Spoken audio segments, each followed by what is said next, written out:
Shalom, shalom, shalom. This is your Akazaki Yahoo, and I start this broadcast as I started the broadcast by giving all praise, honor, and great esteem to the Most High Power Yahuwah, Bahashem, in the name of Yahushua Hamashiach, and to the 12 tribes of Israel who are scattered to the four quarters of the earth. I say Shalom Waparukim, that is peace and blessings. And I cannot wait until the day that the Most High brings us back together and we are once again 12 tribes, one family, one nation, under the Most High power, under one covenant. Hallelujah.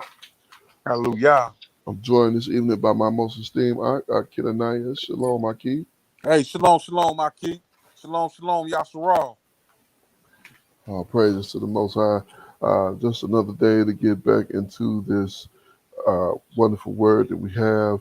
Uh, Indeed. we, we've gotten into Leviticus as of last week, and our plan is to go through about 4 chapters this evening and just get some edification through these books here. And we normally use Bible, Blue Letter Bible, and that one is down. So we have an alternate means this evening. So we're going to get into the eSword. So we're here at a little bit different format, but I think this will be a barakah for us as well. So uh, can you see that all right? Out? Yeah, what I'm gonna have to do is just blow it up a little bit. Yeah, Con, I got it. Okay, con. All right, so yeah, let's go to the KJV, and we'll cross-reference the scriptures here. We have that on here as well, Yeah, and that's we that's use a the that's a neat tool, huh? It's a neat tool. Yeah, I just hadn't fooled with it. I don't know why I really hadn't fooled with it, but we got the Strongs here. It gives us all the breakdown, so we can do that, or we can just keep it KJV, regular KJV here, and so hopefully we'll be edified. We also got the ESV as well, so we got some cross representability. So let's go ahead and get to it and start with chapter 5. This is the book of Leviticus, chapter 5 and verse 1. It says, "And if a soul sin and hear the voice of swearing, and is a witness, whether he have seen or know of it, if he do not utter it, then he shall bear his iniquity." So, slick up. So this is pretty straightforward here. If a soul sin and hear the voice of swearing, meaning that you are a witness to somebody who says, "I swear to the Most High Power," So if you know that that's what they say, we cannot swear to the Most High for the sake of a jest or a lie. That's not something that he plays about. And I think I was probably guilty of that in my youth, in Mm-hmm. my ignorance, and thankfully the Most High at that time was winking at at that uh, lack of knowledge. But understanding now what I didn't understand then, that's a no go. You can't do that. You certainly can't be untruthful and say, "I swear by the Most High's name," Mm-hmm. especially back then. I didn't know the Most High's name. I say God, but as I wouldn't even tempt the Most High at that manner, because in my heart of hearts, God was the Most High for me at that Mm-hmm. time. So, but let's continue. Verse chapter. I'm sorry. Did you have someone that Nah, I? like I was just getting ready to ask you, Okay. of that breakdown that you just gave because I wasn't quite sure what exactly we were reading, like what it Okay. was really saying. Yes, indeed. Yes, indeed. That's exactly what it is. And yeah, that's yeah, we're getting a little bit into the laws now as far as Leviticus. Last week, I think we were more along the lines of the ceremonies and kind of the more ritual sacrifices and things of that nature. So in chapter 5, looks like we get deeper into the law. So uh, verse number 2, it says, "Or if a soul toucheth anything, any unclean thing, whether it be the carcass of an unclean beast, or the carcass of an unclean cattle, or the carcass of an unclean creeping thing, And if it be hidden from him, meaning he touched it without knowledge, he shall be unclean and guilty. So even if you do it without knowledge, you still unclean. And Con. yeah, you got to be unclean until the evening. Yeah. Um, yeah. So And not to boast or yeah, anything, but just knowing this, oftentimes in my prayer, I'll petition the Abba for forgiveness for what I've done knowingly as well exactly. as unknowingly. Yes, indeed. Yes, indeed. And that's why that's so very important for us, to keep these things in mind. Because even though, the script said right there, you should be unclean and guilty. So even though you, didn't do it intentionally, didn't even know you did it, you know, so you're still responsible. So verse 3, it says, or if you touch any uncleanness of man, uh, whatsoever unclean it be, that a man shall be defiled withal, and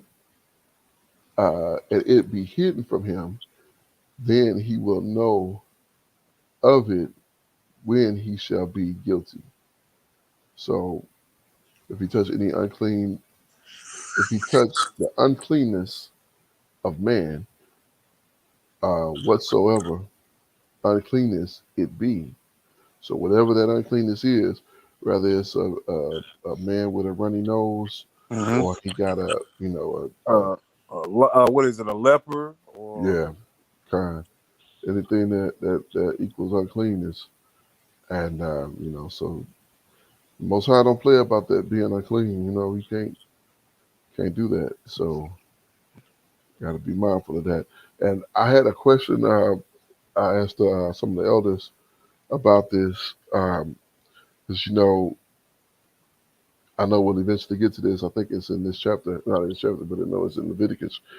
But if when the man see the compilation go out from him, he's unclean until you got to wash his body, all his flesh in water, and he's unclean until the evening. Um, at that point, so I think traditionally we've gotten to where you lay with your wife before while you go to bed at night, and so you do that with your wife at night, and the sun is already down.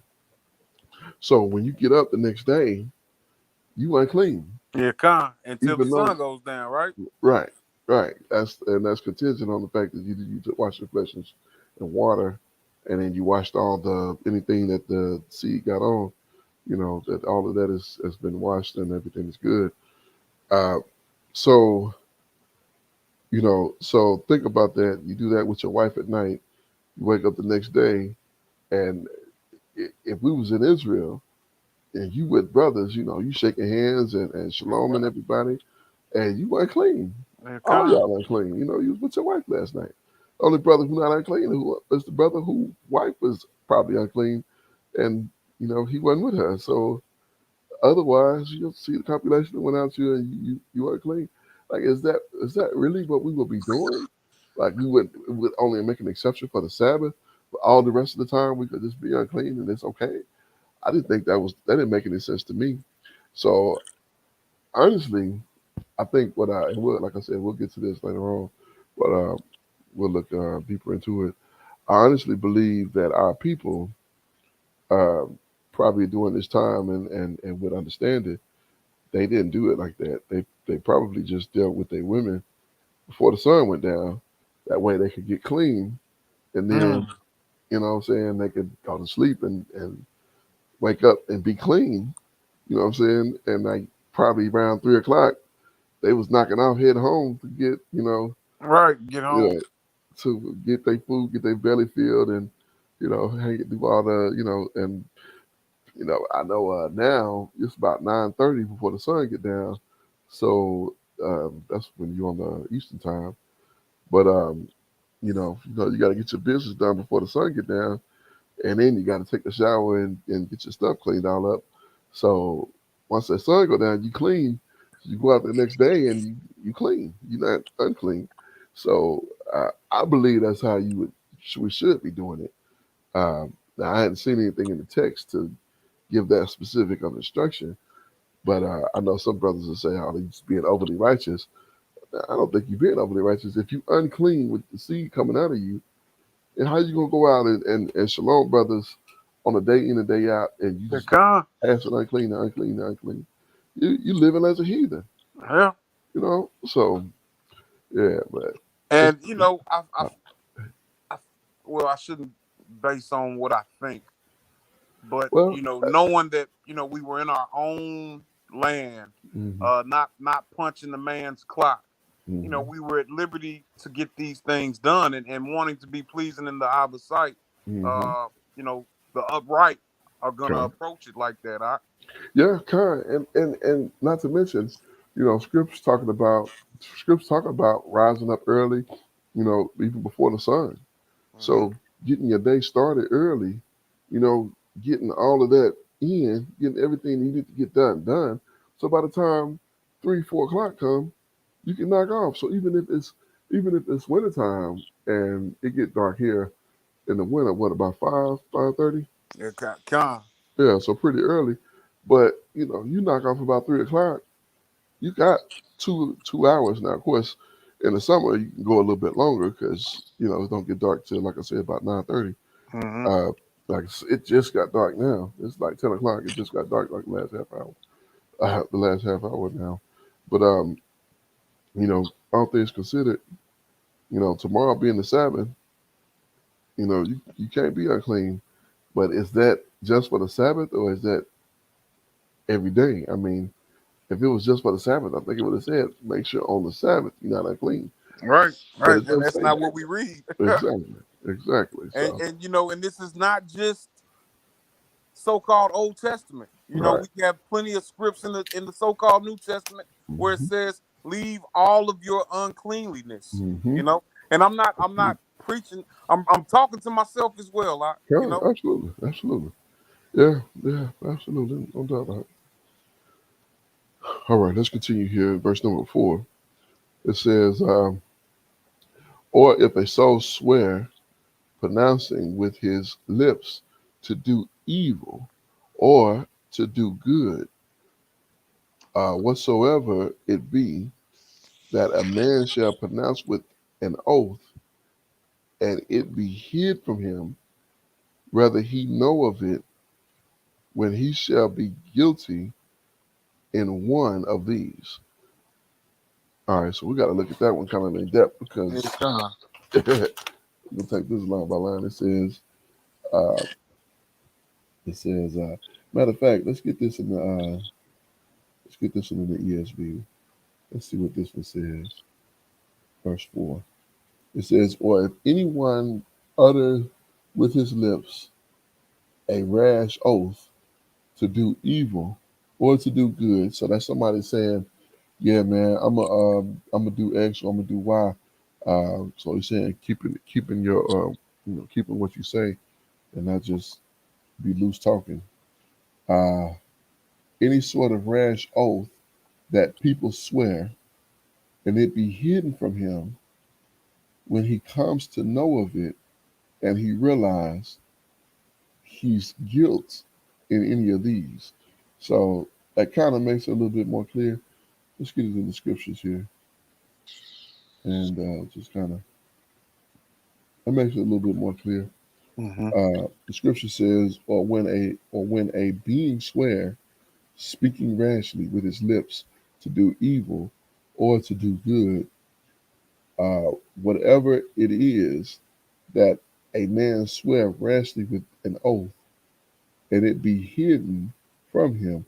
And see, that's why I don't. That's why I'm kind of getting hung up that if it be hidden and it be hidden from him, when he shall know of it, then he shall be guilty of one of these. So that's the part I'm not just clear on, because how do you swear on something? How do you swear about something and it be hidden from you? Okay. That's what I was going All off. right. I think. an example of this would be uh, what is the judge that went out and conquered and said that uh, he was going to make a sacrifice of the first thing that came to him when he Oh yeah, returned, and it was his daughter that with his actually. daughter, kind, yeah, Would and that he had be? I mean, would that be kind of like that? I'm thinking, yeah, yeah, that makes sense. That really does. That they're gonna put it in perspective. Um, because honestly, I was like, I really didn't get it if it be hidden from him, and all three of these kept that same language. If it be hidden from him, and when it, and this one says actually this is ESV plus. It says when he comes to know of it, like, or if anyone utters with his lips rash oath to do evil or to do good, any sort of rash oath that people swear, and it be hidden from him when he comes to know of it and realizes his guilt in any of these. So I really don't understand how you could not know that you said what you said. That's where I'm Okay. kind of that's where I'm kind of losing it at. That's where I'm kind of losing it. And Slick Eye, while we looking at this, it takes me back to last week, and when we were looking at I guess chapter 2 about the honey. Matter of Uh fact, huh. let's go there real quick. I think it was like 2 and like 17 or 18 or not. Chapter 2 and meat offerings on the offering made with fire. Is an offering made by fire. I bless your first fruit. Um, heaven, peace. Um, frying pan. Remember where it was at? Was it 2 and It was one of those sin offerings, uh, and it was toward the end. The end of the chapter. I want to say. yeah, maybe it wasn't 2, maybe one there. The offering. And it said you shall not with leaven or with honey, is what it said. And up there it is, right here, verse 11. Yeah, kind. It says, no meat offering which you shall bring unto Yahuwah shall be made with leaven, and you shall not burn with leaven, nor any honey in any offering of Yahuwah made by fire. And I asked a couple of Akim about this, and one ox said that honey is used in like with an idol. It's like a part of his sacrifice is required. Okay, And I didn't know that. yeah, he said he not 100%, but he said he thinking that's kind of where the honey come from because he didn't really have an explanation outside of maybe that's what it is. Don't confuse it. Don't do him like you don't do Abba like you do like they do theirs. You know that one. Kind. And so, but he wasn't 100% on that. He said he really didn't know, and I was like, okay, because that's one of these. This is one of those. But yeah, I did follow up on that, and it says no grain offering which you bring to Yahuwah is made with leaven, for you do not burn any leaven or any honey in any offering to Yahuwah made by fire. So I don't know. That kind of does help a little bit. It says do not burn any leaven or any honey. Mm-hmm. So, but it doesn't really say what the honey. You know, why is honey a bad thing, or why is honey not accepted? You know, so um, yeah, we'll have to dig deeper into that and kind of see what is it about honey um, that's what that's talked about. Matter of fact, I'm sorry, Sneaker. Let me go back. Uh, let's look at this one time real quick because that made me think about it. See verse 11. So we looked at this last week. Honey, 11, honey. So I wanted to see. Okay, so this one is a little bit different because even though it shows me, it really doesn't go. It gives it to me, but it doesn't give me. Quite like the blue letter would give you Yeah, like the way it was used and yeah. It does show me it was used 54 times. hmm Honey is. So, uh, I wonder is it a way to search that word and see the other places that it was used? See uh, if it's reference to another. Slakia, Oh, go ahead. I just tried my blue letter again, And it's and back. let me get back to that's a Leviticus 5 and 11, correct? 2 and 11. 2 and 11. Yeah. All right, and see, it's letting me pull the blue letter. And what was the word again? It's the honey. Um, yeah, it's back. Okay. Yeah, it wasn't working earlier, but yeah, I'm about to bring it up too. And con. Con, con, con. Yeah. What's 11? Yeah. Strange. It wasn't working earlier. Now it's Yeah, back I'm to not normal. sure what So was going on. Mine wasn't either. yeah, I think the site was just down. So all right, we get here. We see it's mentioned in Bereshit 43 and 11, and says, and their father Israel said to them, it must be so now. Do this, take the best fruits of the land in your vessel and carry them down. Uh, the man in present, a little balm, a little honey, spices and myrrh, nuts and almonds. I'm just trying to see if this word honey is used directly with the idol. Is what I'm looking for here. In Exodus 3, of course, land of milk and honey. That was a common analogy. Uh, yeah, wife was made with honey. 33, milk and honey. Yeah, or any honey. That's what we had Leviticus 20 and 2 and 11. So again, in chapter 20, it says flowed with milk and honey. So that's the common one, milk and honey there, milk and honey there, milk and honey there, milk and honey again. Yeah, milk and honey. That's that. Okay, so here's Deuteronomy, a land of wheat and barley and vines, fig trees and pomegranates, a land of olives, of oil olive and honey. So that's all the same lines, milk and honey, milk and honey. Yeah, I thought that was in. Yeah, this is all milk and honey. Oh, okay, here's one.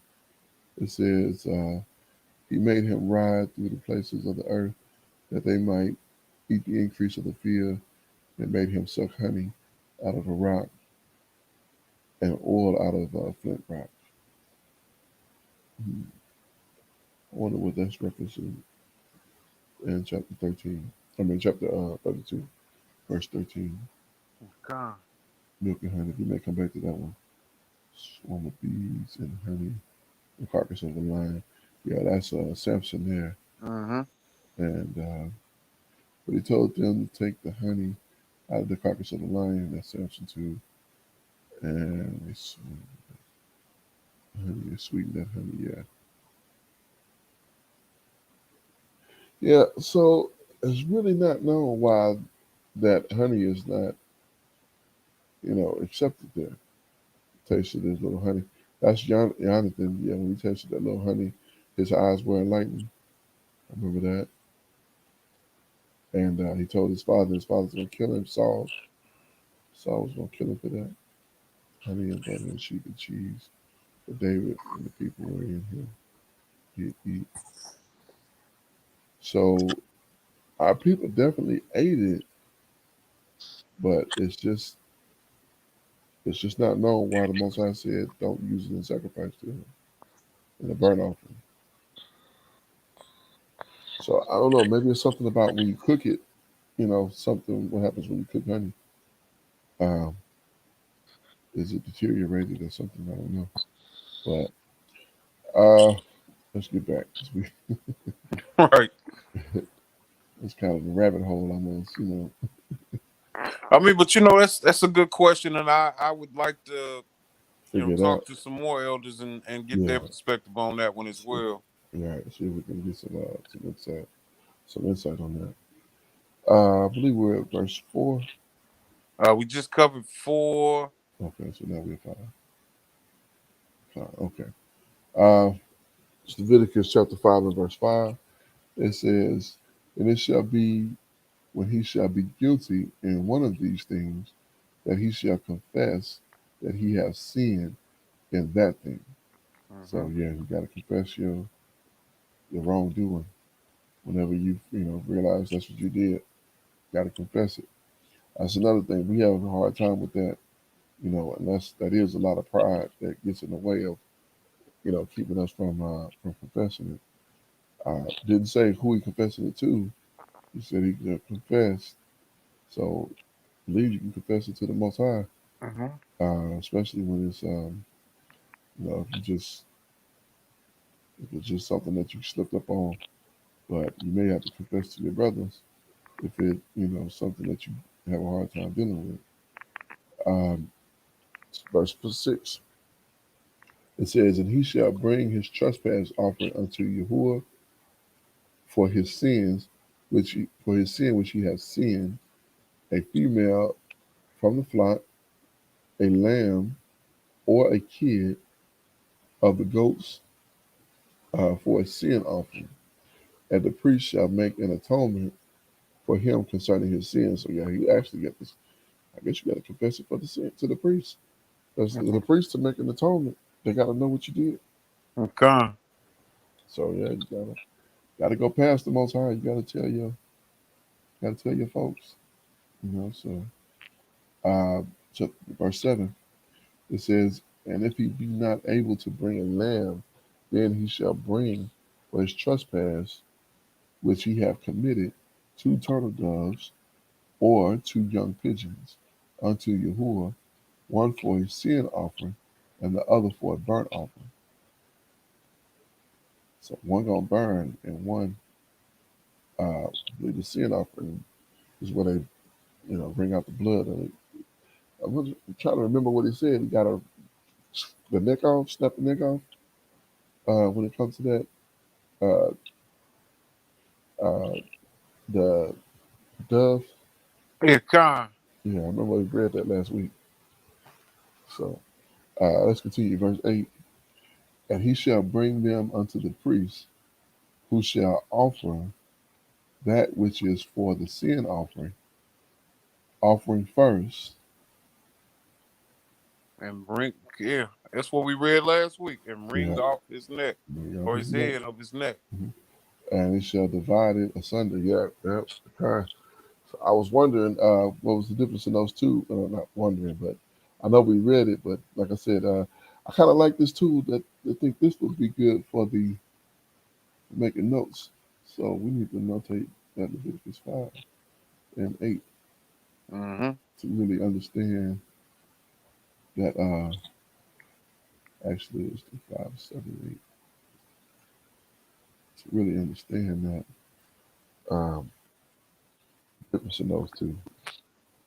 So, this will help. All right. Verse number 9. It says that he shall sprinkle the blood of the sin offering upon the side of the altar, and the rest of the blood shall be wrung out at the bottom of the altar. It is a sin offering. It is a sin offering. So for the sin offering, yeah, you bring the blood out. You sprinkle the blood of the sin offering on the side of the altar, and then you bring it out at the bottom of the altar for the sin offering. So yeah, verse 9 is understanding that. And we're not even dealing with this right now, but still, it's just to understand it, to really get an understanding of it. And it makes sense. I like Yeah, what you were saying before. You know, you know, as far as confessing it, right, who do we confess it to? And right. we read in other scriptures in the so-called New Testament, it says, confessing our faults one to On another to another. because Yeah, con. we no longer know who the Levites are. Mm-mm, You know, mm-mm. and we've all become kings and priests. You Con. know, Absolutely, absolutely. Yes, indeed. Yeah, and that takes some great humility, to deal with one another in that fashion. they You come. know, to you ever talk to brothers and you hear a brother say king, when he talking to you, like, Hmm. that's empowering to a brother to reference him like that, and then to put yourself in that position to say that, hey king, you know, like, that takes a level of humility to say that, you Indeed. know, what I'm saying.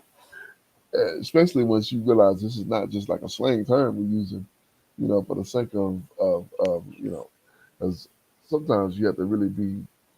I noticed that too, like with Ankh, Ankh has become, I think in the Hebrew culture, it's like almost a slang term. Uh, it doesn't stand for, it means brother, Hmm. is what it means.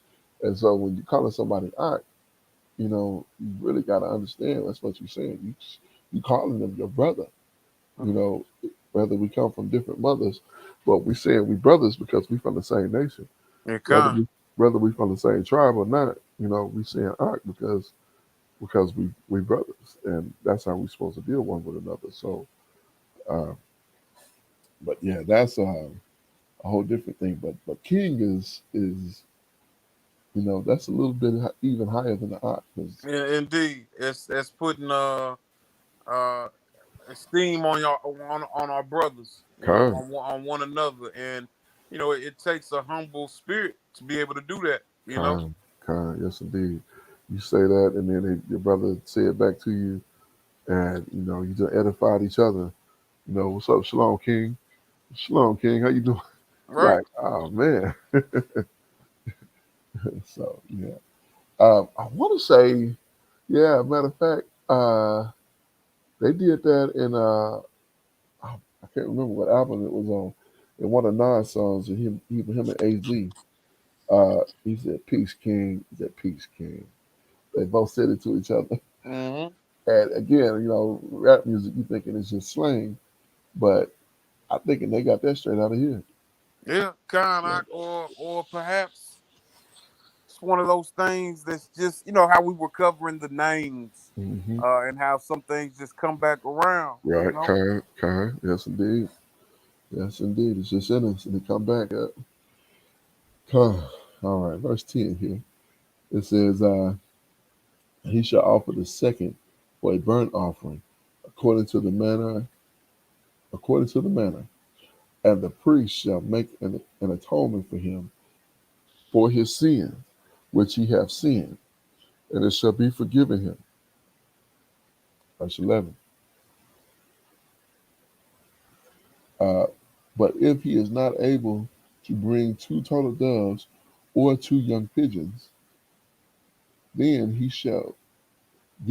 that sinneth shall bring of his offering the tenth part of an ephod of fine flour for a sin offering. He shall put it he shall put no oil upon it, neither shall he put any frankincense thereon, for it is a sin offering. So first you get to offer a sheep or a goat, or you can do two doves or two young pigeons. And if you can't do that, then he just had you bring some food. So Abba is really like bending over backwards trying to make this thing, you know what I'm saying, trying to give you the opportunity to make this thing all right. Okay. You know what I'm saying? That's what I'm seeing here. Like, I'm gonna give you three options. If you can't do one of these, you might not have a goat or a lamb that you can hand over, but bring two turtle doves or two young pigeons. Oh, you can't do that? Okay, well bring this food here, you know, a tenth part of an ephod of fine flour. So bring some flour for the sin offering, and don't put no oil on it. Neither shall you put any frankincense on it. It's a sin offering. So bring some flour. I mean, come on, man. If folks are like this is too hard. This was too hard. You couldn't do that old law. I would make it as easy as possible. Yeah, con, I mean, he giving you options. He giving you con, options. You didn't even have to kill nothing to bring some flour. I mean, come on. This is the most high power here. I don't think I really understood that before. I'm looking at that. I'm like, a tenth part of an ephod of fine flour for a sin offering. So you can bring flour for a sin offering? Flour? yeah, con, That's food. yeah, Flour. That's it. It's flour. I mean, come on. Come on. No oil in it. So let's continue. Verse 12. So they had to lie to us. Even that, is that in my mind? I'm thinking, oh yeah, he had to do away with that sacrificial law because that sacrificial law was too much. He was killing all these animals and all this and that. I would say flour. Flour. I mean, we just read that. yeah, con, Yeah. con. I From mean, the beginning, from the jump, all right? yeah, right here. It literally said flour. I mean, I don't know if anybody if you read this and understand that, I mean, he took you from goats to birds to flour. Like trying to make this thing as easy as possible for you, basically. For us. Of course we're not doing the sacrifices now, but I mean who can't bring flour? Con, Literally. Verse 12. Then shall he bring then shall he bring it to the priest, and the priest shall take a handful of it, talking about the flour still, even even a memorial thereof, and burn it on the altar, according to the offering made by fire, unto Yahuwah. It is a sin offering. So for a sin offering, you're gonna take a handful of flour. If you can't bring a goat, you can't bring a couple birds, bring some flour. The priest will take a handful of it, and he gonna burn it on the altar as a sin offering. Flour, flour, no bloodshed whatsoever. Flour. con. You know what I'm thinking? I'm thinking we should have the uncle here. Like you know what I'm saying? I, I was I was thinking it a second ago as well. Right? When he said no blood sacrifice. I was thinking, Yeah, wow, yeah, flour. I would have been chiming in right there. Like, you know, but this is our power right here. And like I said, just making it as easy as possible. Now, I don't think you could just automatically go to the flower. He said if you can't do this one, you can't do that one. Then you can go to the flower. But if you got the ability to do the sheep, the goat, or the two birds, then you got to go with one of them. But if you can't do one of those two, then that third option is flour. So you can't just default to flour. So here's some flour. I'm gonna leave these goats be, but I got some flour. Nah, you got to do it the way he say do it. And if you don't have this one, you don't have that one, mhm, then you can do flour. So he's making it accessible for everybody. Um, So verse 13. Man, my ruach is like lifted up. I for real, like I had never seen that. Honestly, I've never. all praise.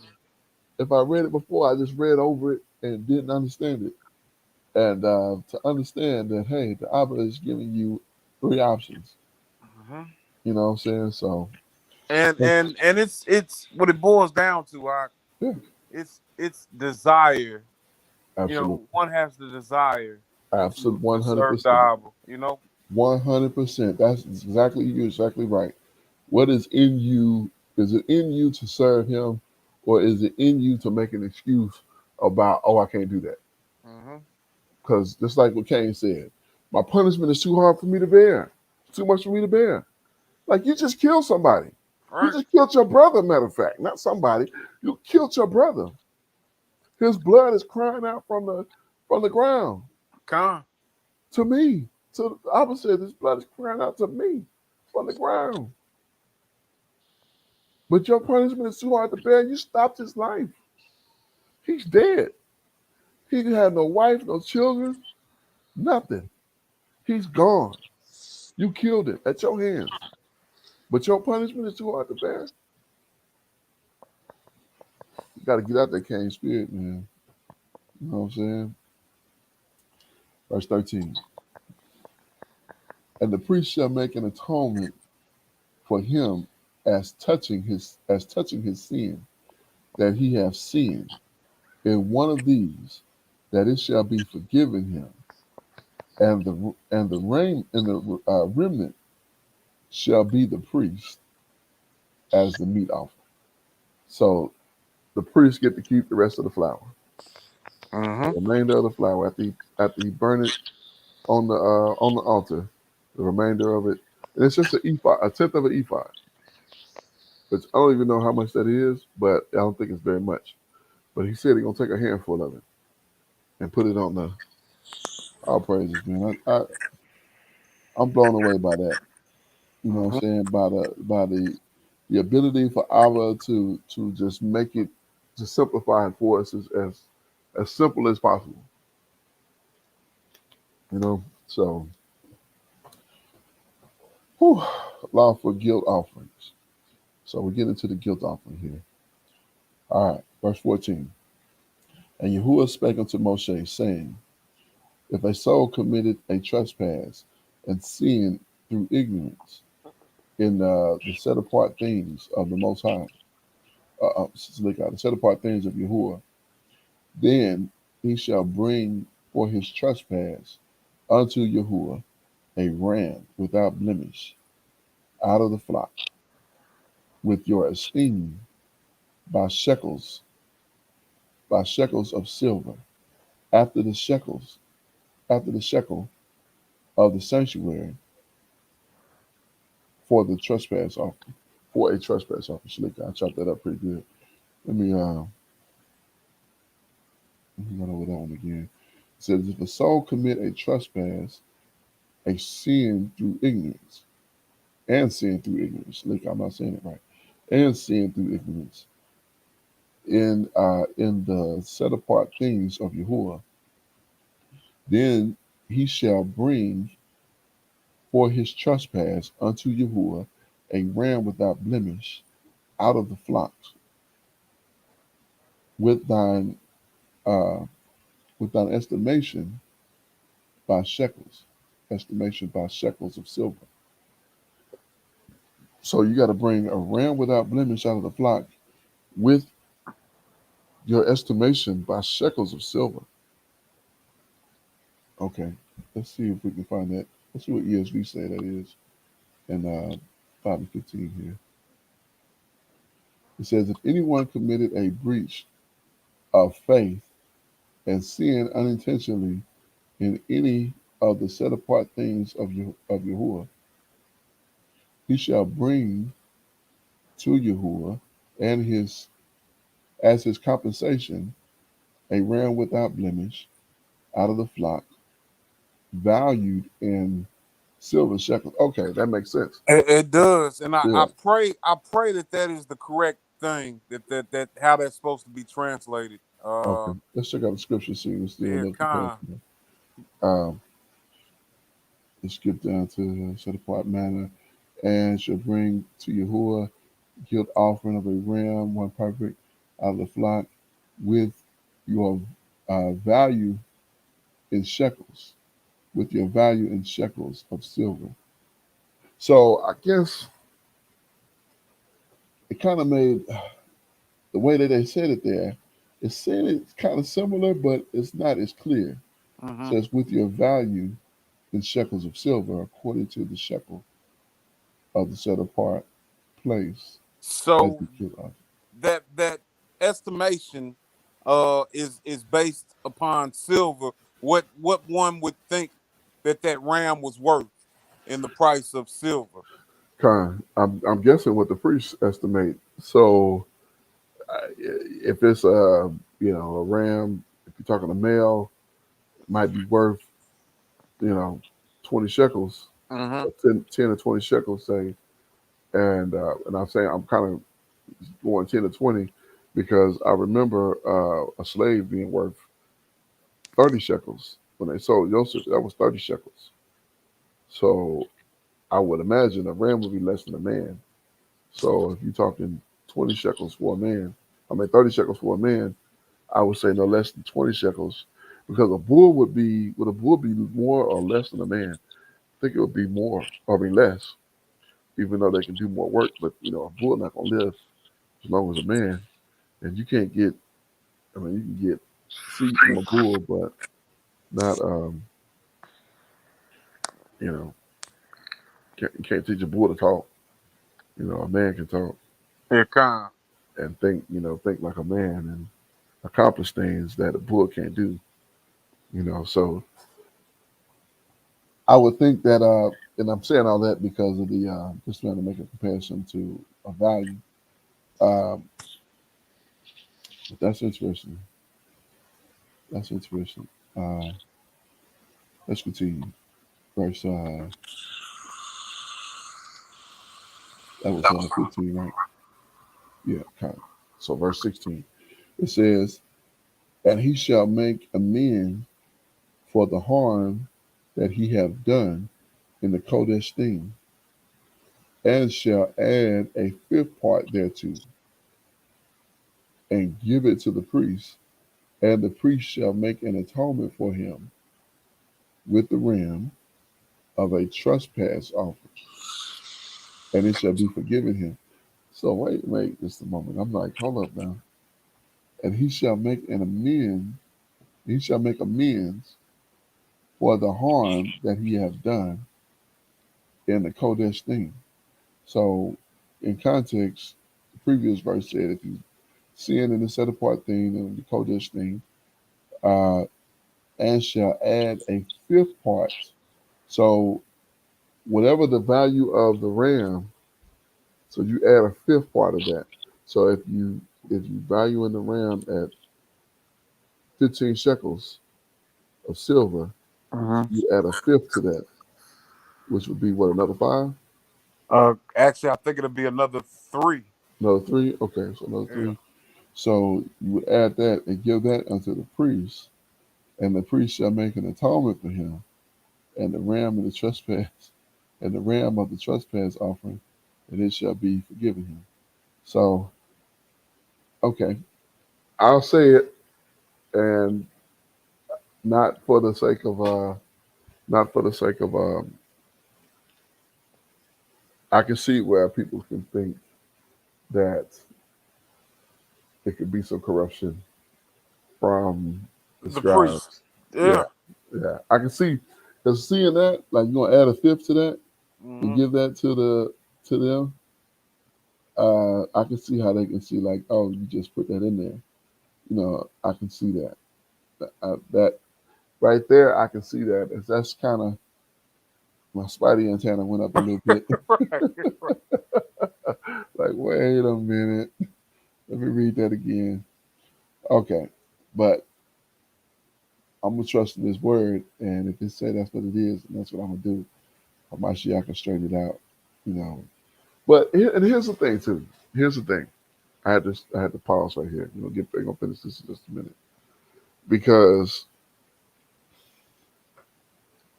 I done talked to brothers who say that Hamashiach laid out uh, divorce. He basically extinguished divorce when he came. Okay, I get that. So we haven't gotten there yet. We in Exodus. I mean, we're in Leviticus. We haven't got to do Devarim yet. Devarim is um, 2 books away. That's where we really get into divorce. Hmm. The Deuteronomy 24. So here's my thinking, and this is the logical thinking of me. So from the time of Moshe all the way till the coming of Hamashiach into his own ministry, to a time when he was talking to thousands of people and, you know, straightening out everything that needed straightening. through all of that time, how many people got married and divorced based on Deuteronomy 24? What we know is Deuteronomy 24. Hmm. And he waits until he shows up. Didn't tell the prophets, all the prophets that he was getting sending information through, never told them, hey, you need to straighten this out. They doing off on this. There's two more divorces today, three yesterday. This needs to be resolved. No, never addresses it It, until he it doesn't. comes. It, yeah, it doesn't line up. It That doesn't doesn't line line up up. with That what we doesn't make seen sense. from the Bible. Yeah. That doesn't make any sense. So, same thing here. If this was being done according to this, and this is wrong, that then uh, we should see it in the prophets. Now, not in one space in Yirmiyahu, like I brought out to us, but we should see the prophets should be crying foul on this, Hmm. because this should be something that is addressed.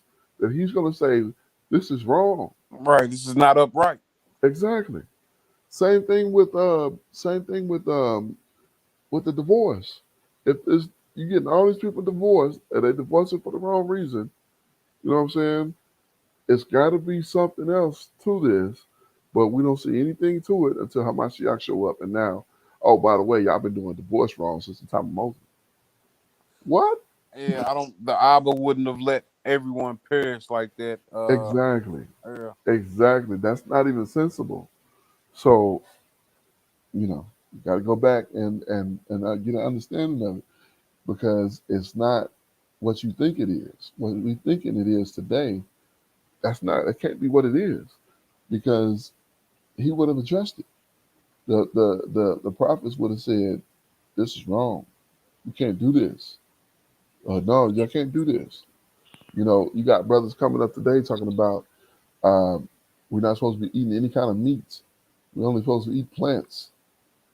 Okay, if that was the case, then Abba would have said it would have been all through the prophets. Right. He's not gonna sit up and just let his people just do this dastardly thing if it's dastardly. And oh yeah, I'm just gonna let them do. Yeah, let's Uh, let. and you're making a very good point. The prophets spoke. The Most High spoke through the prophets and said, Hmm. "Do away with your idolatry. Stop your Exactly. uncleanness." You know what I Exactly. mean? We would have heard it verbatim like that. You know. Exactly. Exactly. He told them when they was going off and what they needed to resolve. And if he didn't tell them, if he didn't mention uh, that you're not supposed to be adding the fifth to the priest, they don't get that. That's not for them. I didn't say do that. Right. If he's not saying that here, or I mean not here, but through the prophets, then obviously this is what it is. But I can see how the carnal mind can look at this and read this and say, that's kind of sketchy. Hmm. But but in reality, we should see in the prophets where they're saying foul. Most I said, no, that's not what we're supposed to be doing. We need to reevaluate this Moses, because this what's written here is not what he told us to put here. But he didn't say that in that book. He was dealing with what they was dealing with at that time. If that needed to be corrected, he would have corrected it. My object, my the way I'm seeing things. Yeah, it's So, solid. Huh? kind, all praise to the Most High. Oh, verse 6, 17. Okay. Uh, oh, did I just read that one? 17. Khan, we're ready Okay. for 18. Ready for 18. Kind. Okay. It says, Leviticus chapter 5 and verse 18. And he shall bring a ram without blemish out of the flock with their estimation for a trespass offering unto the priest, and the priest shall make an atonement for his Oh, for his. Salak, yeah, No, Salak. I don't think you did read 17. okay, kind. So let's go back up to 17. It says, and if a soul sin and commit any of these things which are forbidden to be done by the commandment of Yahuwah, though he risk it not, though he risked it not, yet he is guilty and shall bear his iniquity. And he shall bring a ram without blemish out of the flock with your estimation for a trespass offering unto the priest, and the priest shall make an atonement for him concerning his ignorance, wherein he erred, and risked it not, and it shall be forgiven of him. It is a trespass offering. He shall certainly, his oath certainly trespass against Yahuwah. His his oath. Oh, Slicker, it's not oath. He hath Con. certainly trespassed against Yahuwah.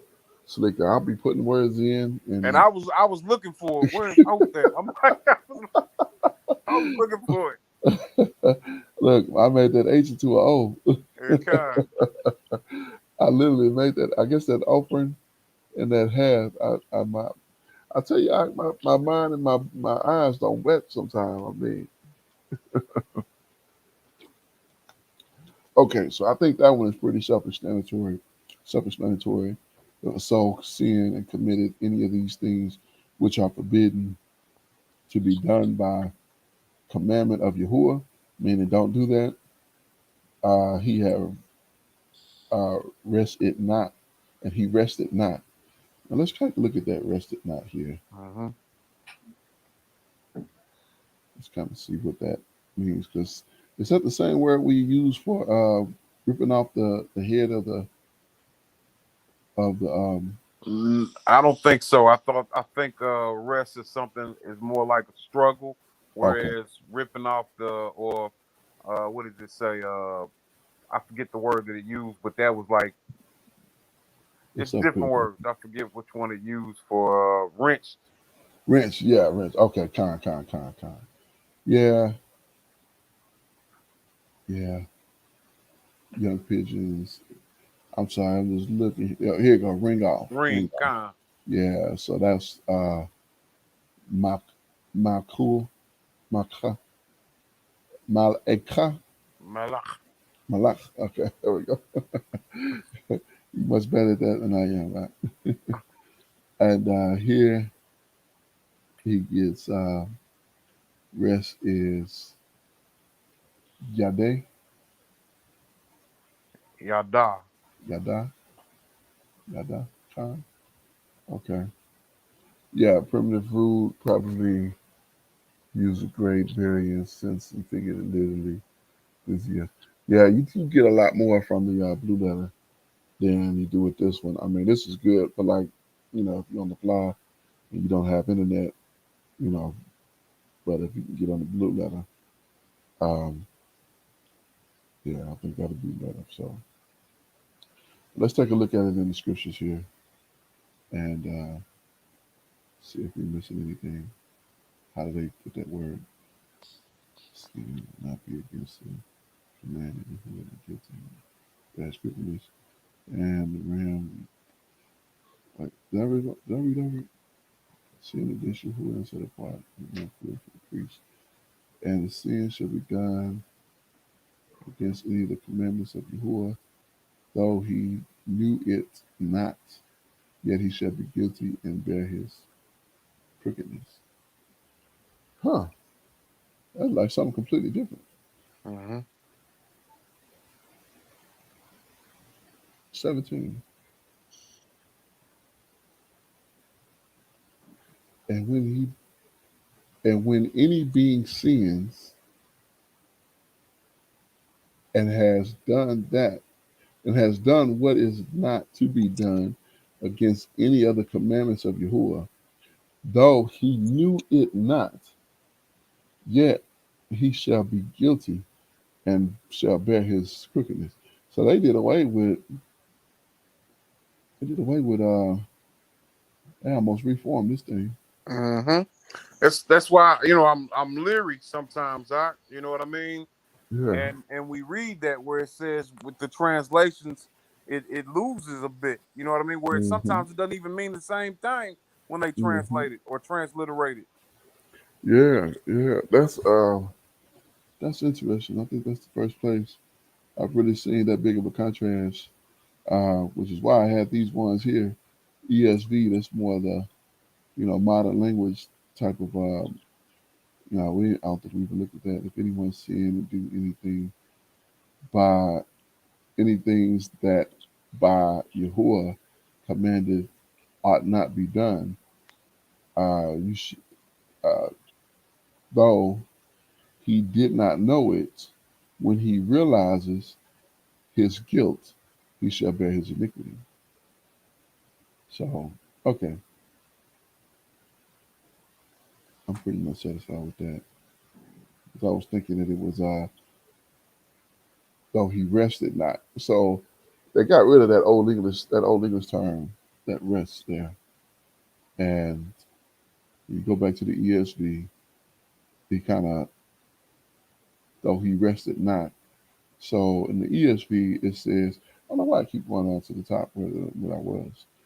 Um, but he says, though he knew it not, though he though he did not know it. So that's taking the place of that rest. That's where I was Mhm. kind of losing it at. So that's really what that's saying. Let's go back to here and see. Yet he shall be.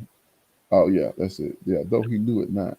So it's saying the same thing. It's just using that old English compared to that, more modern. He's saying though he knew it not. So that's a sin of ignorance. So kind of okay, makes sense.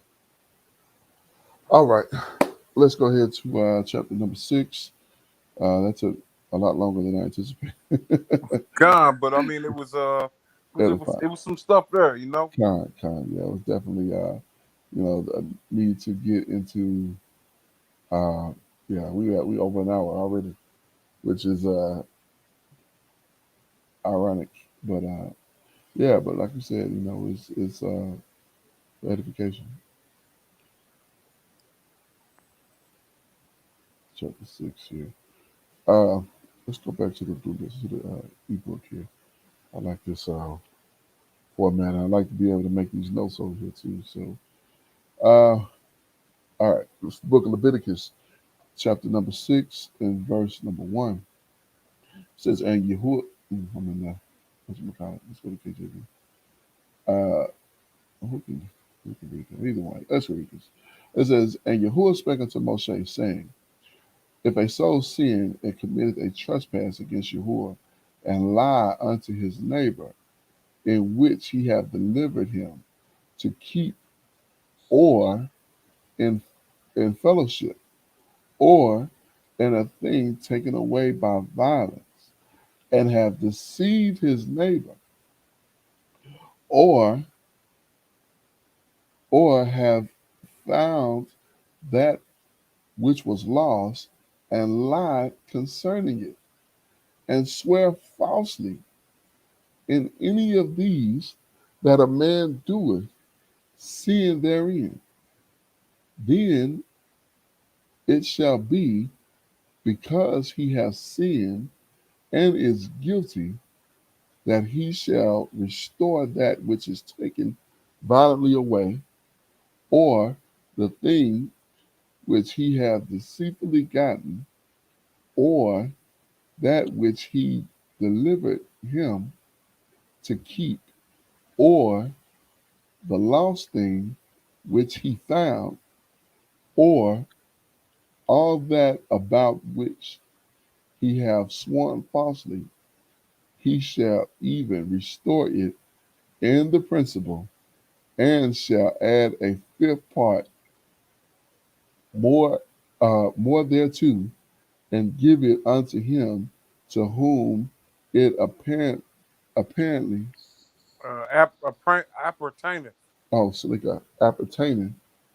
I said apparently, I was way off. To whom it appertaineth in the day of his trespass offering. So the day he make his offering, he got to give the thing back plus a fifth. Mm-hmm. So that fifth is not far off as it deal with the priest. But like I said, that conviction came over me to really get into that and say and deal with that. So verse 6, let me bring this up a little bit. Verse 6, it says, and he shall bring his trespass offering unto Yahuwah, a ram without blemish, out of the flock with thine instrument for a trespass offering unto the priest. And the priest shall make an atonement for him before Yahuwah, and it shall be forgiven him for anything of all that he have done in the trespass therein. So we covered a lot of them 7 verses. Yep. So anything that you done taken, anything that you done lied about, anything that you done basically uh, concealed to take. As I know, I've been guilty of those things before in my uh, especially in my youth. Uh, but yeah, I done Salika, I done taken things and said, look what I found this. Right. Right. Yep. I found this and yeah. So now I owe that plus a fifth. And a fifth. Right. Con. All praise to the Most High. You know. Wow. You know, this is why we got to teach our children this Torah. You know, so they understand it's not even worth it. You know, if I would have known that whatever I take, I'm gonna have to pay back with a fifth. You know, it's like it's not even worth it. Not at all. Yeah, kind. You got to restore it back. My gracious, all praises to the Abba. This is some deep stuff. All right, the priests and the offerings. Verse number 8. It says, and Yahuwah spake unto Moshe, saying, command Aaron and his sons, saying, this is the law of the burnt offering. It is the burnt offering because the burning upon the altar all night into the morning, and the fire of the altar shall be burning in it. Now, all this food that they was burning, also known as cooking, Mm-hmm. Con. I just imagine how wonderful this place smelled. You know, with all this different food going on that. You know, they basically grilling. Indeed. So It's a smokehouse. Well, I kind. shouldn't say that. I shouldn't say Well, that. it's similar because that's basically what you know. I mean, yeah, I know what you're saying, but respectfully, I mean that's basically what we're dealing with. You know, that place, I imagine, smelled wonderful. All this meat cooking, and Con. apparently you even putting flour on the grill. I know flour don't really, unless you add some water to it, you know, you get gravy. But he said no oil, so I guess he didn't want gravy. Because don't you have to add oil to make gravy, or is it water? I, I think it is. Well, I know that the roux is made from the grease that is left from the cooked meat, Uh and huh. then just add flour to it. Yeah, You and know. that make your gravy there. Yeah, Yeah. kind. So yeah, he said no gravy because he said no, don't do not add oil to sin offering. So no oil to it. So no gravy. Right. Right. Yes, indeed. Verse 10, it says, and the priest shall put on his linen garments and his linen breeches, uh, shall he put on his flesh, and take all the ashes which the fire had consumed with the burnt offering on the altar. Well, I don't know. He's talking about ashes. I mean, sounds like it's burning to a pretty crisp. Mm-hmm. Like it's burning all the way up. Uh, and he shall put them beside the altar. So I don't know, man, that smell as good as I thought it did. Sound like you got some charcoal ashes, like burnt to a crisp to a. Okay. Verse 11. And he shall put off his garment and put on the garment and put on other garments and carry forth the ashes without the camp unto the clean place. So get rid of the ashes out of the tabernacle. And matter of fact, you got to change your clothes and put on something else and carried it out of here. Uh, verse 12. And the fire upon the altar shall be shall be burning in it. It shall be slikah. Let me start that over. Verse 12. And the fire upon the altar shall be burning in it. It shall not be put out. And the priest shall burn wood on it every morning, and lay the burnt offering in order upon it. And he shall burn thereon the fat of the peace offering. Yeah, I don't know about fat like that. I wonder what that smell like. Does it smell any different than food? Than because I believe when you cook meats, the part of the meat that you're cooking is the actual muscle. Mm. So when you cooking, you get a little fat. It's a different. If you ever get some in your, get some in your mouth, you're like, oh, that's not a good.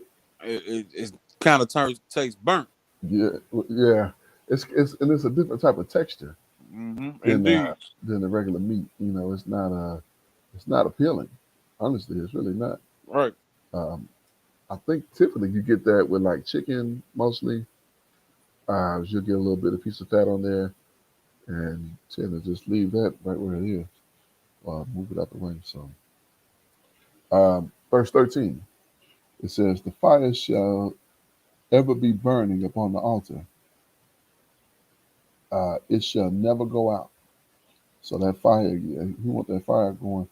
Look, that fire been gone for so long now. We've been over here for, oh gracious, that fire been gone since about 70. Right. Con My gracious, 2,000 years nearly. my gracious, that is unusual. Uh, And now all this just seems so foreign to us.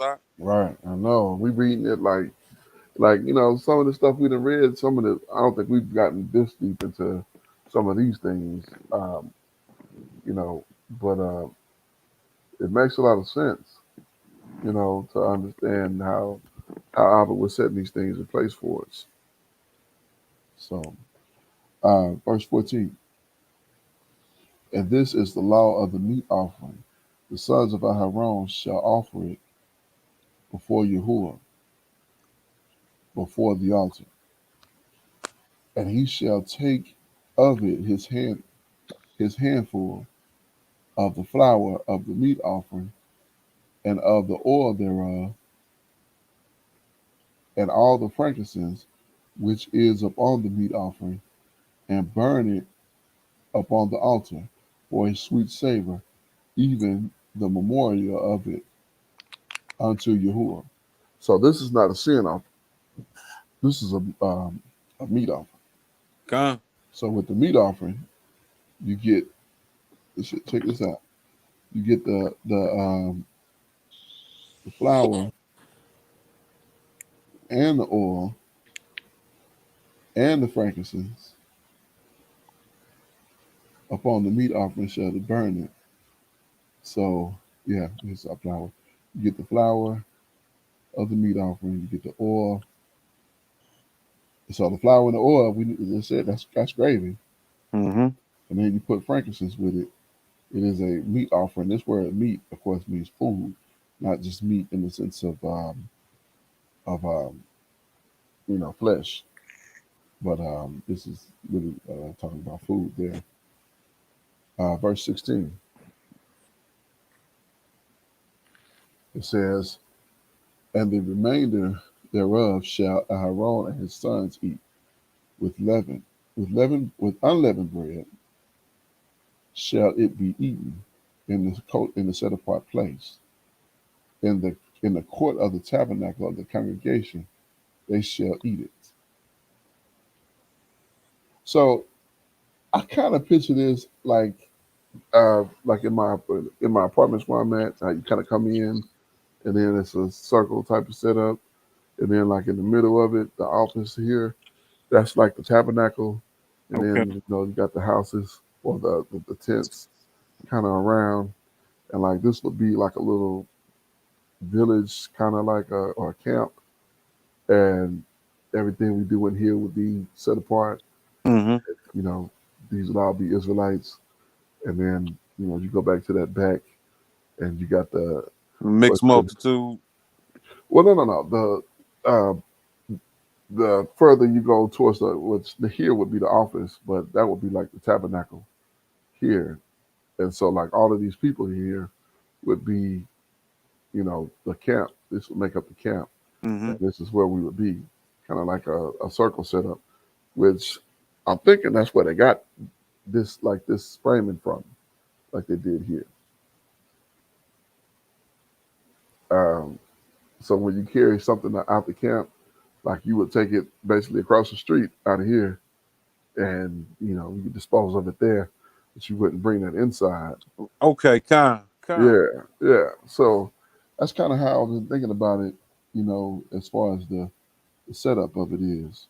So it wouldn't be, you'd have the camp would be like this would be the Coldest Park place here, and these people love to throw trash on the ground, and I hate that with a passion. How you live somewhere and throw trash on the ground, and they do it at the trash can. That just makes me so angry. Yeah, that's Uh, trifling. That's it very is. trifling. How do you go to the trash can and throw trash on the ground? Like that's beyond reason. I just want to meet the person who's doing that so I can shake their hand. Right, right. Like, man, you know what? I never thought to throw my trash on the ground. You are brilliant. Hey, How let me you give you, let supposed me to, give you a high five, you man. know what I'm saying? Like, pull it to you real hard, like, you know. So, oh, verse 17.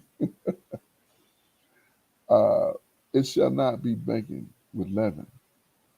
I have given it unto them for their portion of my offerings made by fire. It is most set apart, as is the sin offering and as the trespass offering. So I lost my place. What was this offering we was looking at? It was I thought it was 16. Yeah, I mean I'm saying I just read 17, but he said it was most kodesh or most set apart as the sin offering and the trespass offering. But I lost my place as to where we was talking about offering wise. Which offering this was? Oh, this is the meat offering. Okay, this is the meat offering. Shanika. I know that was confusing because I just kind of came out of nowhere with that. But yeah, I was trying to understand what we was in context, what we was talking about, because you give it to the remainder of it, you give it to the priest and they eat it. And my thinking was that gravy and so that's what they eating. They eating flour and oil, which is gravy. Mm-hmm. Let's say we were talking about that last week and how they ate these things and what kind of shape we would be in and Yeah, yeah. all the work they would do. Some. I ain't gonna say obese, but he's some he's some big brothers out. That gotta be, eating like that, you know, eating like that. So And don't and with the unleavened biscuits. yeah, with some unleavened, yeah, no leaven on that. Yeah, that's flour and water, maybe with a little bit of oil, but nothing that rise. Verse 18. And all the males among the children of Aharon shall eat it. It shall be a statute forever in your generation concerning the offering of Yahuwah made by fire. Every one that toucheth shall be set apart. Every one that toucheth them shall be set apart. Talking about the children of Aaron. Mm-hmm. Anybody that touched them, like you can't touch the sons of Aaron unless you Israel. That's what we just read there. Yeah, come. Everyone that touched them shall be set apart. And you can't just be touching them because I'm Israel. You got to be keeping these law, statutes, and commandments and walking in it, and then you're able to touch them. Otherwise, you'd be like that other cat when his trying to touch the man of the Most High, and his hand withered up. Con. Yeah. All right, let's continue. We got about 10 verses to go, 11 verses. Uh, verse 19. Excuse me. And Yahuwah spake unto Moshe, saying, This is the offering of Aharon and his sons, which they shall offer unto Yahuwah in the day when he is atoned, shlikah, anointed, the tenth part of an ephod of fine flour for a meat offering, perpetual, half of it in the morning, and half therefore at night. In a pan it shall be made with oil, that's gravy. Mm-hmm. And when it is baking, you shall bring it in, and the bacon pieces of the meat offering shall you offer for a sweet savor unto Yahuwah. That's interesting. Verse 22. And the priest and his sons that is anointed in his stead shall offer it. It is a statute forever unto Yahuwah. It shall be uh, wholly burnt, holy, not like set apart, but entirely burnt. Right. Indeed. Yeah, Indeed. All of it. all of it burnt. Yeah. Verse 23. For there for every meat offering for the priest shall be completely or wholly burnt. It shall not be eaten. And Yahuwah spake unto Moshe, saying, Speak unto Aharon and his sons, saying, This is the law of the sin offering. In the place where the burnt offering is killed, shall the sin offering be killed before Yahuwah. It is most set apart. Look, I just had a flash in my mind reading this. I just had a flash in my mind of those doggone Greeks bringing a swine into the doggone temple and sacrificing swine on the altar. I don't even know how that popped in my mind. Like I literally saw a big pig, with the hair and everything, and they was bringing it in. Oh my goodness, I don't even know how that came in my mind. When I was trying to show me something like this is what they did to the sanctuary in the sanctuary. It is most kodesh, and that's when I got that. And when it Boom! I see came that into pig. mind. Yeah, I see that pig, and when I right at that point, verse 26, and the priest that offereth it for a sin, slicker, got me messed up here. And the priest that offereth it for a sin shall eat it in the set apart place.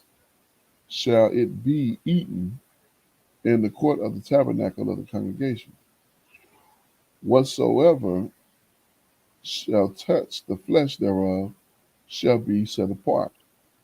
And when there is sprinkled of the blood thereof upon any garment, you shall wash that thereon. It is sprinkled in the set apart place.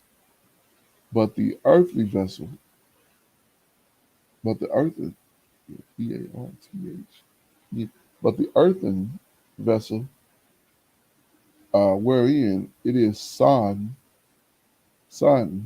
shall be broken. And if it be sodden in a brassen pot, it shall be brought uh, s- s- Scored. scored and rinsed with water. It shall be both scored and rinsed with water. So let's see what that scored is. That's interesting. Turn. This is verse 28. Let's go down to verse 28. I'm like, scored. It's that old English stuff. Mm-hmm. Uh, scored as Marca. Mar Mirak. Oh, Mirak. Okay, Mirak. Con. The primitive root to polish, by implication to sharpen, also to rinse, brighten, uh, furbish, score. So okay, so it should be polished and washed with water. That makes sense. Let's see what TS say about that. Just curious. And wash that. Yeah, they say wash it in a set apart place. Oh, slicker. No, it's used the same word. It is scored and rinsed with water. Oh, they use the same word. Hmm. Okay, okay. That's unusual. I thought it would be. Hmm. I guess that's the best word then. Uh, that word I've never really seen before, which is why I was like, sour. Mm-hmm. All right. Verse 29. And all the males amongst the priests shall eat thereof. It is most set apart. And no sin offering whereof any of the blood is brought unto the tabernacle of the congregation to reconcile wherein, withal, in the set apart place shall be eaten. It shall be burnt in the fire. So you know, I want to say we had read that before, something similar to that, where it says that this what is being sacrificed is offered to the priests, our Hmm. own sons, Hmm. and our own. It's their portion. Right. Yeah. Yeah. We read that up just a little bit. This that what it says is their portion. That was in this sixth chapter. Mm-hmm. And hmm. Okay. Okay. Yeah. Certain things they don't even eat. They just burn it completely up. Mm-hmm. And I want to say there's a place because I remember when the messenger came to tell about Samson. Was it Samson?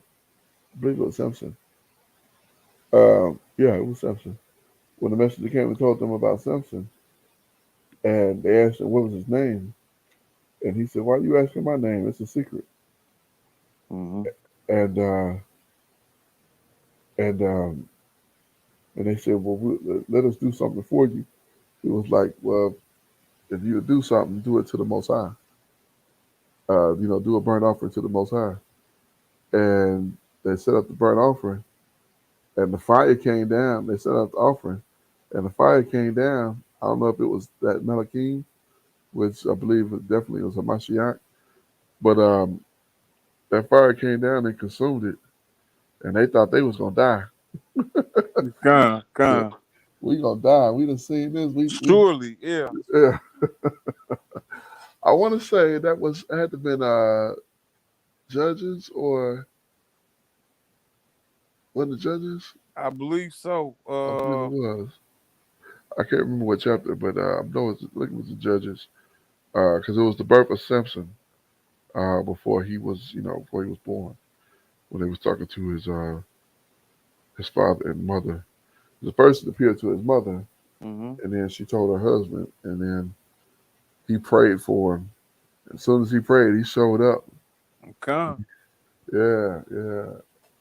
I can't wait till we get to those stories. Like some of that historical. I mean, this is good too. Don't get me wrong. And we know how we need this Torah, but yeah, I can't wait to get into some of this, some more of the history of it. That's gonna be a Barakai, real Barakai. This is a Barakai too. Don't get me wrong. I'm not saying Indeed, it's not, indeed. I'm yeah, I know what you're saying. okay, And it's learning in all of it. right. Uh, we've got some rich history. Yeah, kind. Yeah, yes indeed. Yes indeed. Well, let's go ahead with chapter 7 here. We are in what, about an hour and a half. Let's see. Yep. Right at it. Con, All praises. Well, let's continue. Let's go ahead and go ahead with chapter 7 if you don't mind. con. This is the book of Leviticus, chapter 7. Likewise, this is the law of the trespass offering.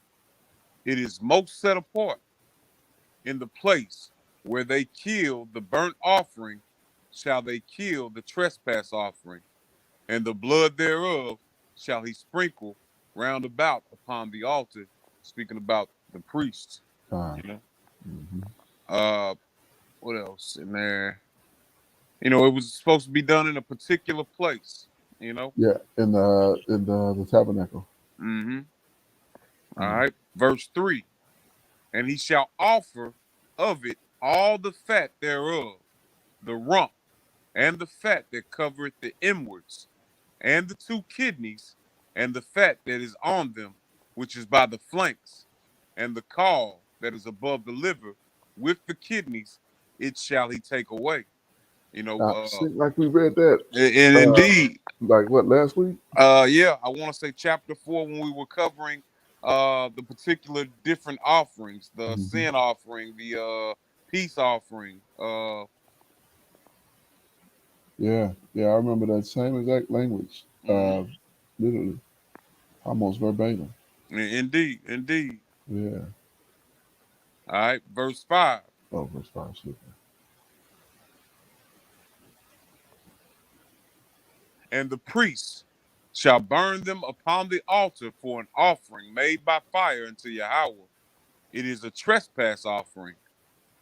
Every male among the priests shall eat thereof. It shall be eaten in the set apart place. It is the most set apart. So, there again, we're reading that, these priests are eating these Hmm. sacrifices, Yes, you know. indeed. Yes, indeed. Verse 7. As the sin offering is, so is the trespass offering. There is one law for them. The priest that maketh atonement therewith shall have it. Yeah. Like, it's just reiterating that that's their portion. Indeed. And the priest that offereth any man's burnt offering, even the priest shall have to himself the skin of the burnt offering which he hath offered. The skin. That's Mhm. interesting. We had read before that I want to say that they burnt it whole, like with the skin on it, but Hmm. this is almost making it appear that the skin was Yes, skinned removed. off. Yeah, I want to say there was a place where it talked about the skin, itself, the skin, ori, ori, skin as naked by implication, Mm-hmm. leather, hide, leather, skin. So, interesting.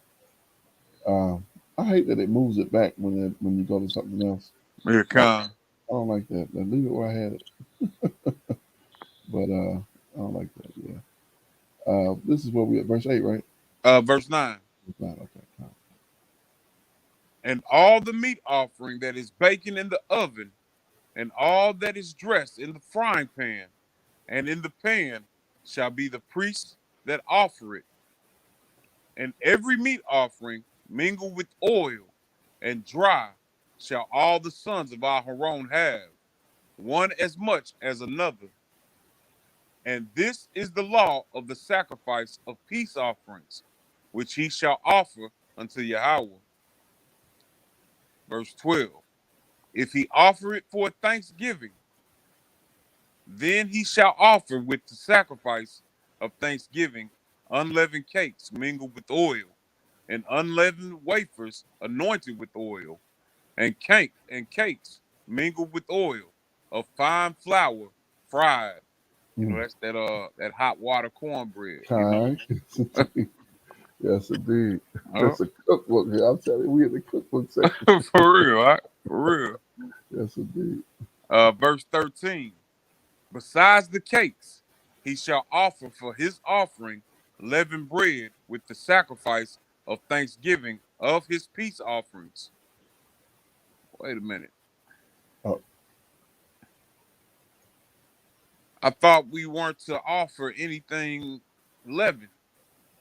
well, I think that was with the when we read that in chapter 2. That was It was a the particular offering. yeah. I want to say that was the. I hate to go there because it'll lose it. Here, let's go. Let's do this. We can go on here back to chapter 2. Yeah, see, trying to keep all this straight in your mind. I know they had to have some kind of you know what I'm saying? They had to have something to reference because this would be like you gonna mess up if you don't Yeah, have yeah, a yeah. if you don't refresh because this is so much to keep straight. Um, yeah, yeah. This is the meat offering. No meat offering shall bring unto Yahuwah made with leaven. Con. You shall burn. So no meat offering with leaven. But when we go here, besides cakes, offering leavened bread. So this particular offering, this is the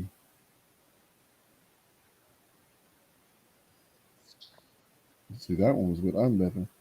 It says besides cakes, he sh- he shall offer for his offering leavened bread with the sacrifice of thanksgiving. So maybe this is a Thanksgiving offering. Con, That's indeed. okay. Yep. Okay, that makes sense. All right. All Verse right. 14. See, Verse. it's so many though. Just to try to keep, Right. it's so easy to make a mistake, and I know they have been dealing with this for generations, but you a fresh priest coming into this. You probably been studying for the last 30 years, but I know good and well they wasn't walking in there and just making it happen. Because well, I'm not saying that. I mean, it's You just know, room for error. It's a lot of room for error, is what I'm saying. right. This is something that you're gonna have to be well acquainted with. You know. Hmm. Hmm. And again, I mentioned last week, the person come in and say this is for this, and then they change it, and now you confused, and Right. you like they might say one or two things, or if they say three things, what in the world? You know how people like to talk. Yeah, I need to do this one, and then my wife got to do this one for her. My son did this, I got to do that one for him, and they Hmm. telling the priest all of this, and he like, man, I'm trying to keep this straight in my mind, Right. and you Right. just said three different offerings. You know what I'm saying? Like, which one is this again? You know what I'm saying? And the dude is like, so I don't know. They probably better than we are. I mean, we're reading this now, and it's like, sweat off the brow. But I think let's continue. Though. I'm just trying to keep it straight in my head, and it's a task. But Yeah. Indeed. yeah, Indeed. yeah. So All right. Verse 14. And of it he shall offer one out of the whole oblation for an heave offering unto Yahweh, and it shall be the priest that sprinkled the blood of the peace offerings and the so flesh. Oh, Salak, you have something, Mark? I was gonna say, so we're going from heave offering to peace offering. I mean, Mm-hmm. we touching it's a dozen offerings literally. Con. It's literally. I mean, we got to be right close to a dozen if we not. If it's not a dozen, it's at least 10. Yeah. Verse 15. And the flesh of the sacrifice of his peace offerings for thanksgiving shall be eaten in the same day that is offered. He shall not leave any of it until the morning. That reminds me of the Passover. Passover. Con. Hmm. Yes, indeed. Yeah. Verse 16. But if the sacrifice of his offering be a vow or a voluntary offering, it shall be eaten the same day that he offereth his sacrifice, and on the morrow also the remainder of it shall be eaten. Okay, so that's another one, Yeah. a vow or voluntary. Right. Right. Yeah. So there you go. I mean, there's so many offers. We talking. I'm thinking it's at least a dozen, that we've covered since we got to this book of Leviticus, and not to mention what we learned in Exodus. Uh, Okay. So did we read? Was that 16? That was 16. Okay, con. But yeah, it's a lot. It's a lot. I mean, you know, but if this is your only job, I imagine it wouldn't be so bad. But still, it's rules to make an error. So Indeed. you really got to be on it. You really got to be, keep it straight. So, Okay. Verse 17. But the remainder of the flesh of the sacrifice on the third day shall be burnt with fire. And if any of the flesh of the sacrifice of his peace offerings be eaten at all on the third day, it shall not be accepted, neither shall it be imputed unto him that offer it. It shall be abomination, and the soul that eateth of it shall bear his iniquity. Wow. wow. So you get to a place, and after the third day, it becomes abominable. Mm-hmm. So you got all this other food you can eat, and you're gonna bear that iniquity. So now we read before what the priest would have to do for their offering when they go off, when they mess up. They got a particular offering that they got to do, and I can't remember the details of it, but I remember us reading it. I want to say it was in Exodus, uh, or it might have been. I don't think we read it last week, so I must have been in Exodus. So, but yeah, let's continue. I'm just thinking out loud on that one. Con. Verse 19. And the flesh that toucheth any unclean thing shall not be eaten, it shall be burnt with fire. And as for the flesh, all that be clean shall eat thereof. You So it know, got to be clean to eat it. yeah, that just reminds me of you know, being mindful of Hmm. what our food touches. I Hmm. remember you sharing the story of how uh you would saw unclean meat that Mm. it wasn't on the whole tray, but you could see where they had mingled a little bit of it, on Hmm. accident Yeah, on the tray, and he was like, "No, sir, right. we're not That's having it. it." That's it. Yeah, you just ruined the whole thing for me. Right. Yeah. All right. Verse 20. But the soul that eateth of the flesh of the sacrifice of peace offerings that pertaineth unto Yahweh, having his uncleanness upon him, even that soul shall be cut off from his people. Mm. Wow. So if you It, do it intentionally, knowing you got that uncleanness on you, mm-hmm. you cut off. So the thing about the priests, this fire is going continuously in the tabernacle. So that means they got to be working shifts. It can. And what's important, we know that the priest married, right? Hmm. Hmm. So that what you were talking about earlier, how the Hmm. priest, how our people were probably uh the Correct. having sex, before Yeah. the sun went down. Well, the sun went down. Had to, because you had to be clean when that sun went down. Because Yeah, you couldn't if you did that. Say you did it in the middle of the night, and you got to be at work in the morning. Now you unclean. You walking in there unclean. God. And according to this, you're gonna be cut off from among your people. Indeed, it ain't worth it. No, no, Look, y'all, definitely. I can't make it in today. Yeah, yeah, you have to. I mean, that's gonna be your only other option, and I don't even know if that's even an option. But I don't even know how I would feel about that.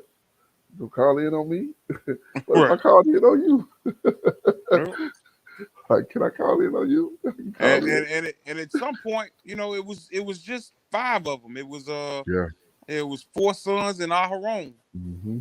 Yeah, at the very beginning, and Yeah. as as they continue to multiply. So they was getting their work in. I mean, they was getting their children.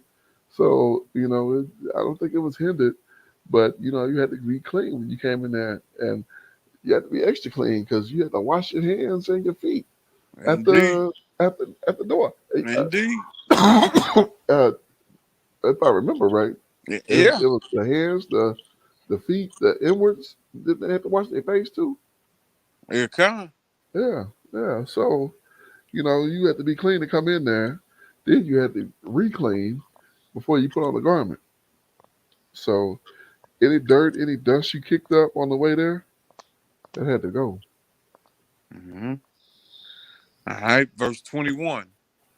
Oh, Moreover, the oh, soul 21 sneaker. of yeah. Okay. Moreover, the soul that shall touch any unclean thing as the uncleanness of man, or any unclean beast, or any abominable unclean thing, and eat of the flesh of the sacrifice of peace offerings, which pertaineth unto Yahweh, even that soul shall be cut off from his people. Whew, that is a fearful thing. Come, That is so fearful. If you cut off from Israel, well, what's left? If you cut off from Israel, what's left? you're done, really. Sure. Right. Basically. All right. Whew. Yeah, that's a fearful thing there. Huh? Uh, verse 22. And Yahweh spake unto Moshe, saying, Speak unto the children of Israel, saying, Ye shall eat no manner of fat of ox, or of sheep, or of goat, and the fat of the beast that dieth of itself, and the fat of that which is torn with beasts, may be used in any other use, but ye shall in no wise eat of it. Mhm. So you could use the fat to light your lantern, Yeah. but you're Can't not use. to eat it, Mm-mm. And it just seems like if they were gonna tell us not to eat any meat, it would have been Hmm. said right there. Exactly. Another opportunity to bring that out. You know, Absolutely. Absolutely. Yeah. Yeah. And it's amazing how brothers come up with that, and then they don't even that logical sense doesn't even kick in right there. You know, or I would then say then why he wasn't saying that through the prophets. If you got all these people doing this thing that he don't want you to do, such as eating meat, why in the world would he have the prophet say, "Look, man, y'all eating this nasty meat. I would then make these animals for y'all to eat. You're supposed to be okay. eating of the earth, not the animals." It can. You know, but he is saying that. He's saying this. What we read here in Leviticus, how to prepare it and how to offer it to unto him, and what portion of it is left for the priest. Mhm. So obviously that's not the issue. So It yeah. can. Verse 25. For whosoever eateth the fat of the beast, of which men offer an offering made by fire unto Yahweh, even that soul that eateth it shall be cut off from his people. Moreover, ye shall eat no manner of blood, whether it be of fowl or of beast, in any of your dwellings. Whatsoever soul it be that eateth any manner of blood, even that soul shall be cut off from his people. Mm. Uh, See how we can just be just cut off from these things that people want to put in their mouth. And this is what I know they're doing in the ignorance because they don't understand what's written here and who these people are and what we're supposed to be doing. But I mean, man, I'm trying to think. I'm ashamed to say this, but I've had a few medium rare steaks, and I thought it was good. Honestly, before I had this knowledge. But again, that was in ignorance, they and kind. I'm I right pray there that with Abba, you, huh? I pray that Abba forgive us, and because we did these things without knowledge, and I wouldn't dare not eat a steak that wasn't burnt, Yeah, yeah. or eat a steak that wasn't burnt. I mean, Well done, cook yeah, yeah, cook the mess out of mine. yes, indeed. I don't want no pink. I don't want no pink. I need none of the brown. Okay. Like outside can be charred, but I want brown inside. Mm-hmm. And Yahweh spake unto Moshe, saying, Speak unto the Slakia, verse 28. And Yahweh spake unto Moshe, saying, Speak unto the children of Israel, saying, He that offereth the sacrifice of his peace offerings unto Yahweh shall bring his oblation unto Yahweh of the sacrifice of his peace offerings. His own hands shall bring the offering of Yahweh made by fire, the fat with the breast. It shall he bring, that the breast may be waved for a wave offering before Yahweh. So we had the heave offering. Now we Mm-hmm. have a wave offering. Kind. Yeah, I'm thinking we at least a dozen. There may be more, but uh, to keep a tally, I mean, I don't know. I don't know. It's lost count, but I'm thinking it's close to a dozen. If it's not a dozen, it's close. Yeah. All right, verse 31. And the priest shall burn the fat upon the altar, but the breast shall be Aharon's and his sons. And the right shoulder shall ye give unto the priest for a heave offering of the sacrifices of your peace offerings. He among the sons of Aharon that offereth the blood of the peace offerings and the fat shall have the right shoulder for his part. For the wave breast and the heave shoulder have I taken of the children of Israel from off the sacrifices of their peace offerings, and have given them unto Aharon the priest and unto his sons by a statute forever from among the children of Israel. So that's an offering exclusive for them. Mm-hmm. So the children of Israel don't do the what do you say? The breast wave the breast and the heave offering and the heave shoulder. So the wave breast and the heave shoulder that's exclusively for the priest. Yeah, come. All right. Verse 35. This is the portion of the anointing of Aharon and of the anointing of his sons, out of the offerings of Yahweh made by fire in the day when he presented them to minister unto Yahweh in the priest's office, which Yahweh commanded to be given them of the children of Israel in the day that he anointed them by a statute forever throughout their generations.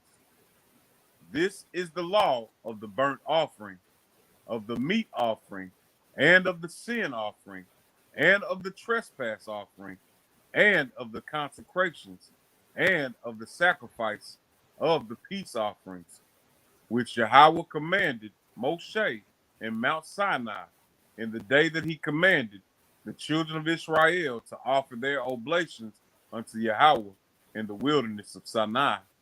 So that list is seven right there. Yeah, Khan. Yeah. But I mean, it didn't talk about the Thanksgiving offering there. No, no. Uh, so that's eight. 8. Yeah. Let's The see, free will offering, nine. the gracious. Uh uh It was, the heave offering, yeah, heave and wave. right, the heaving wave, so that's 10, 11. So I think we over 12 actually. Huh? Because I know there's a couple others we're leaving out. That was 7, 8, 9, yeah, 10, 11. So I know it's got to be. I don't want to think it's 13. It's got to be like 14. It's got to be like 14. We'll have to go back and look at that. I was trying to tell those PGC. Yeah, because that's the sin offering. Then you got the burnt offering. Then you got the meat offering. Did you mention meat? Did you say meat offering? Yeah, con. Oh, I mean, did you say meat in this right here? Yeah, Oh, it did. It did. Slicker. So I can't double count that one. Okay. Okay. Well, it's just it's like I said, it's probably about 12. Not 12. I would venture to say it's 14. I don't think he stopped at 13, but it's possible. So we'll see. Uh, let's continue the concentration of Aaron and his sons. Uh, so we'll wrap up with this chapter, these 36 verses here. Oh, Salak, yeah. Oh, my bad. Yeah, I gotta go ahead and get off here. Oh, you do? Yeah, con. Okay, kind of. Well, we'll reconvene tomorrow, and yeah, because it's like 2 hours and 5 minutes from it. So yeah, we'll reconvene tomorrow. I know we got two things to do to get ready. It's almost midnight, so but yeah, we'll do that. Yeah. And bringing this scripture, well, what we've read tonight, in my final thought, Mm, uh, we talked about, how we no longer, offer these sacrifices, but offering sacrifices, well, these sacrifices of blood of bulls and sheep and rams, that's hmm something that we no longer do, but Right. we still do offer spiritual sacrifices, and we can read Exactly. that in First Peter chapter 2, hmm beginning at verse 4, and it reads, "To whom coming as unto a living stone, disallowed indeed of men, but chosen of the Most High, hmm and precious, ye also, as lively stones, are built up a spiritual house, a holy priesthood, a set apart priesthood, Uh, to offer up spiritual sacrifices accepted to the Most High by yeah. Yahweh Shah Mashiach." Hallelujah. Yes, indeed. All praises, Zach.